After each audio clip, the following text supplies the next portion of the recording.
Hey, hello, welcome to my YouTube channel. If you haven't seen me before, my name is Zoe Rose. So today I'm going to be giving you like things I wish I known when I first started crocheting. So I'm just going to quickly give a little bit of my like crochet backstory, how I started and everything.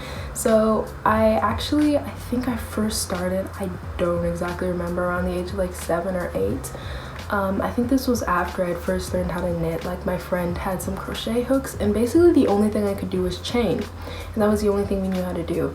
And so then my friend, basically her grandma told her, and she's like, guys, I can do something more than chaining. I think it was like a single crochet or something, and I was like, this is too confusing, I don't want to do it. Literally, I thought single crochet was too hard, which is like astonishing to me because now single crochet is so easy. But I was young, but I feel like you should, like, why couldn't me as an 8-year-old like crochet a basic stitch, you know? So fast forward to like 2019, end of 2019, kind of 2020, I had like a ball of yarn and a hook, and I was like, didn't I used to kind of do something with this? And so then it was COVID, so I had pretty much nothing to do. I was stuck inside, so then I crocheted a top, and it didn't fit properly, and I didn't really like it, and it took a really long time, and I was like, this is no fun. I might still have that top somewhere. I don't know, I just moved, so maybe I got rid of it, but yeah. And I was like, this is no fun, put down crochet again. Okay, then I went to school, and this girl at my school was like constantly talking about crochet and how she would crochet, and then it occurred to me, I was like, didn't I know how to kind of like do that? Didn't I know how to crochet? And then, yeah, so I don't like it when people, or I didn't, because this sounds kind of weird, but I didn't like it when people like constantly talked about something that they could do, because then I thought, I can do that too, that's not that hard. And yeah, I think I've kind of grown out of that, but because of that I was like, okay, I've still got hooks, because I have this same 5mm crochet hook that I've had since I was like 8 years old, and it's Susan Bates, and it's like metal, and I love it. I'm gonna put a picture here. And so I got that hook, and then I got some yarn, I think it was acrylic, and I followed a tutorial by like Shenda DIY, and I made a top, and it didn't fit. And the reason it didn't fit and was crazy was because I couldn't count stitches.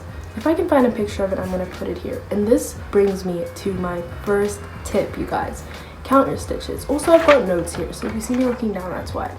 But count your stitches, especially as a beginner. Sometimes it's really hard to be able to tell if your piece is like looking right, and you could not exactly understand like how to read your stitches. So I think it's very important that as you start, like, you need to recognize what a stitch is. You need to recognize like what you're supposed to be going into, and like make a conscious effort. Like if someone's teaching you or you're like watching a video, make a conscious effort to be like, this is a stitch, and make sure that you can count each stitch, so that if you're supposed to be making 40 stitches in a row, you actually make 40. Because I think when I started crocheting, I just didn't count stitches, and I couldn't really, because I couldn't really tell what a stitch was. Like, maybe I'm just slow, but that's a tip that I have. Count your stitches. Also, okay, another one is that your fiber isn't really that important that you use. What do I mean by fiber? Okay, so there's different types of yarn. For instance, there's cotton yarn, there's acrylic yarn, there's linen, there's wool, there's mohair, there's merino. There's many different types of yarn, and it can feel a bit overwhelming when you're starting to be like, what type of yarn should I use? I think I would say just buy an affordable yarn that you have access to, because likely the first couple things you crochet are not going to be that good, unless you're like really a natural, in which case slay. But I feel like they're not going to be good. Like the first, maybe, I think like even 8 pieces I made were not that good. They just weren't, and that's part of learning. Like, you're obviously not going to be good at something the first time you do it, unless you are. So I say don't worry about like your fiber, because there's also a lot of like back and forth within the crochet and knitting community about, what fiber am I using? Oh, cotton's bad because it like uses a lot of water. Acrylic's bad because of this, blah blah blah, this blah. Personally, I'm vegan, so I don't use like mohair and yarns from animals, so I'm pretty much like confined like cotton, acrylic, and linen. And recently I just don't like the feel of acrylic. But I really think when you're starting out, like, the type of fiber that you're using shouldn't be something that you're like really stressing about, especially if the first few pieces you make aren't that good. Okay, so my next tip is to lower your expectations of yourself. I don't know if it's just me, but when I start something new, I kind of want to be like good at it immediately. And so when I first started crocheting, like as I said, way back then, whenever I was little, I didn't like that I wasn't good at it, so I just stopped. But definitely lower your expectations. Don't be hard on yourself. Just take it slow.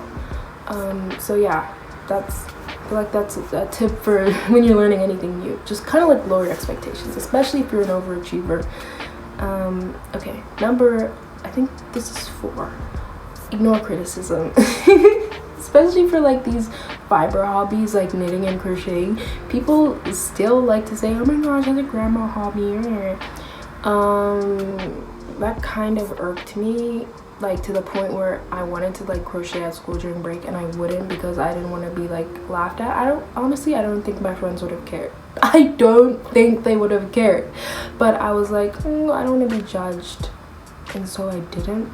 And I remember this one time I was on an Instagram live and someone was like, no one cares about your crochet, like delete your page. And I was like really like hurt by that. But then again, why was I hurt? Like, you're following me, like unfollow me if you don't like me. And I think they did, so. But ignore criticism. Crocheting is not just for girls. Crocheting is not like a grandma hobby. Crocheting is a very valuable skill. It's like a way that you can make clothing, you can make like plushies, you can make blankets. It's a very useful skill to have.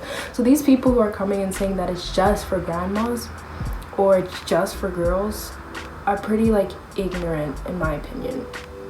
Okay, so my next tip is yarn weights. Okay, so this might feel kind of a bit overwhelming, but when I first started crocheting, like I would hear people say like DK weight, Aran weight, fingering weight, sport weight, and I didn't like understand any of that, so it kind of made like understanding these like YouTube video crochet tutorials really difficult.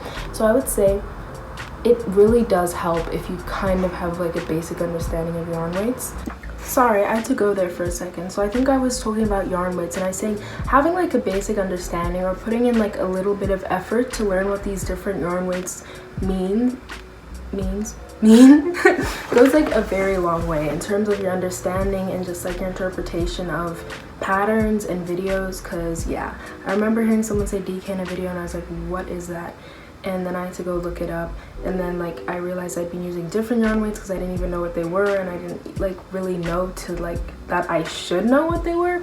So yarn weights is a thing that you should make sure that you kind of understand. The next one is, okay, this is a big one, which is more for making garments because that's what I mostly do. I like making clothing. I absolutely hate making plushies and amigurumi. I think people who make them have so much patience and so much talent, because I think I've tried making 2 plushies. One of them was unsuccessful. The second one was a little teddy bear that I gave to my cousin, and I hated every minute of making it. I just hate having to look at a pattern for every row, and like I do crochet to relax, and when I'm making amigurumi it feels like such a chore. So yeah, this tip is more for clothing, which is try it on as you're making it. Even if you're following something that should be giving you like the right size, like if I'm a size small and I'm following the size small, it doesn't necessarily mean that it's gonna fit me, because each of our bodies are different, which is a big reason that I like made to measure patterns, where you can make the pattern to fit like every single part of your body, because your waist might be like small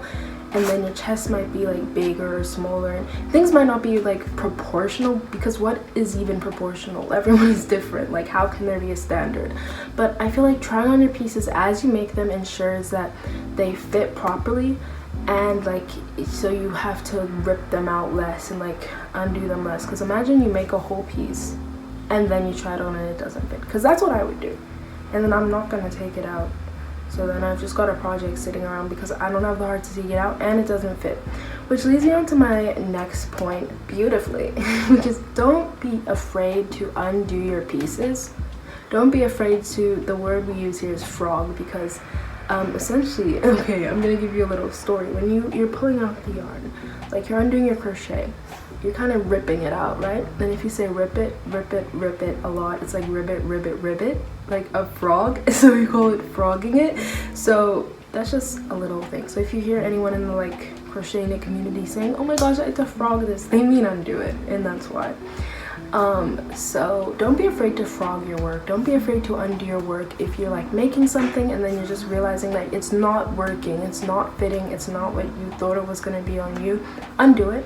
Use the yarn for something else. Because me, like the last like 6 months or something, I've really adopted that mentality. Like I spent like maybe 7 hours crocheting something, and I was just like, I was following it, I was like kind of like holding it up to my body to try to make sure it was gonna fit, but it just wasn't working. And I'm like halfway through and I'm just like, if I finish this piece, I don't really think it's gonna be what I want it to be. So it does hurt to undo like 7 hours of work. That's a long time. That's like a whole work day. It does hurt to undo it, but at the end of the day, would you rather have a piece that looks pretty but you can't even wear it, or a piece that, you know, it took you longer, but at the end of the day you have a solid piece that fits you and you're very happy with it? Okay, so my final tip is also kind of when you're like following patterns, but even if you're just like kind of making something up, if you're making something and you think that you might want to like make it again in the future, I would say like if you make any like alterations to a pattern or anything, like keep track of those things. It might be kind of intuitive, like, oh, I should keep track of it, but a lot of the time in the moment you're like, I don't remember, and you probably won't remember. So I'd say just like if you're following a pattern and you change something, or you don't like something about it, or you like something about it, just keep like a note in like your phone or like a physical notebook if you want to, so that you can just like have a place to go back to if you ever want to make that pattern again. Also, something I would say is like take like all your body measurements, like your bust, or I don't know, like around your arm, maybe around your bicep, around your waist, around your hips, so that you can just like have them written down. So like anytime you're trying to make a pattern, you don't necessarily have to like measure yourself. If you're like, oh, I want the skirt to sit around my waist, and then you just already have your waist measurements so that you don't have to take it each time. Because it's kind of annoying to take my measurements every single time I want to make something new. But in the same vein, which is kind of making this confusing, measurements can be confusing. So take your measurements like as you're making a piece, but also, like I said, make sure that you're constantly like trying it on, because crochet, it's not static. Like if you make a piece and it's like 10 centimeters long, it's not necessarily going to stay that way. It can get wider, it can stretch. So that is why trying on your clothes as you make them is so important, because you could be technically correct, because I made a lot of pieces where it was technically how wide it should be for my chest, and then I put it on and it was like way too big. But as I was making it, I was measuring it, it was exact, but I'm putting it on and it's too big. It's because it stretches. So you kind of have to get used to that. Like it's kind of fluid. So that's why I really recommend trying on your pieces. Okay, so I hope this video has been useful. I hope you heard at least like one tip that is gonna help you with your crochet journey, or honestly like knitting, because I feel like some of these tips are like applicable to like any type of clothes making, like trying it on and everything, not taking criticism. If you enjoyed this video, please give it a thumbs up, it really helps me. Please subscribe. Also, yeah, I post like crochet fashion type of content on this channel for the most part, so if you're interested in that, I hope to see you in another video. Bye.